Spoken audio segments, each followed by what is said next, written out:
You're watching LWT. Jessica Lange stars in the movie drama Men Don't Leave, following today's world news from ITN. From the studios of ITN, the news with Anya Sitharam. Good evening, welcome to the programme. Tonight's main news. Bombshell for Major as a second Tory MP defects. A supermarket attacker stabs 10. The government's been plunged into crisis tonight by the defection of another of its backbench MPs. Emma Nicholson's decision to join the Liberal Democrats means the government's Commons majority is cut to 3.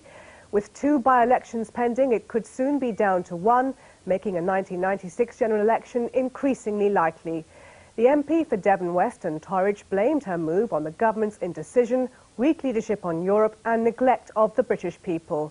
Here's our political correspondent, Adrian Britton. It is a defection which strikes at the heart of the Tory party. A Conservative MP considered hard-working and loyal. Emma Nicholson was even a former party vice-chairman, keen to represent Britain on overseas visits. But beneath that loyalty, simmerings of discontent, particularly over Europe. It is my view that the Conservative Party has changed, that in recent years we have drifted far, far away from being the one-nation Tory party that I joined, I promoted, and I worked so hard for nearly all of my life as a child and as an adult too. I find those values are now embraced in the Liberal Democrat Party. That's therefore where I've got to be.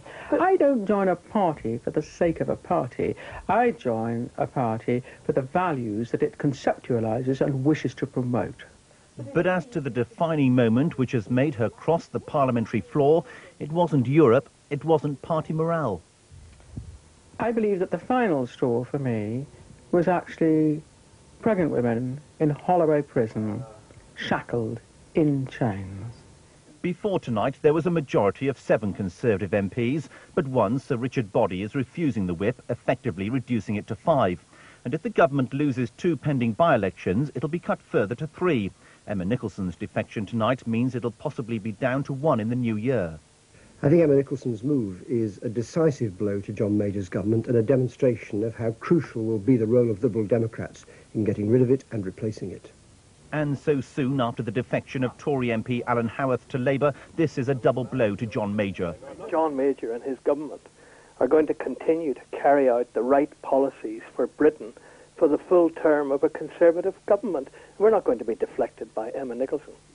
Neither Downing Street nor Tory Central Office had warning of this defection. For John Major, it makes his wish for an election in '97 all the more difficult.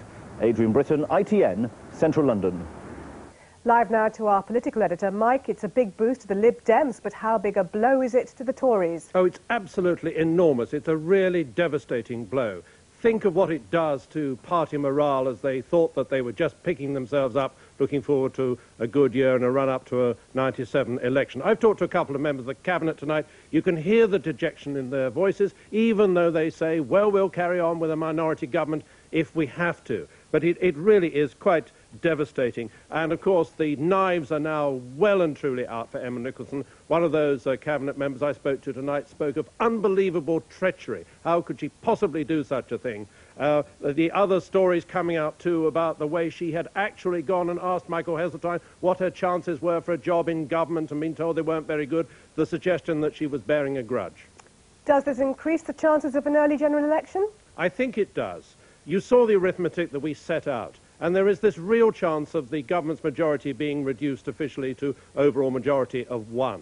Now, it was 1 vote that you remember that sank the Labour government in 1979. 1 vote majorities are very, very difficult. They're so dangerous. What you're going to say about the Ulster Unionists? Well, yes, in theory, they would probably want to support a Conservative government rather than throw it overboard at the moment. But don't forget that in the vital fish vote just before Christmas, the Unionists did their own thing. This is very, very dangerous territory for the government, in my view. They're on very, very thin ice. Michael Brunson, thank you. 10 people were injured today when a supermarket worker ran wild, stabbing staff and customers at a Birmingham store. 3 of the victims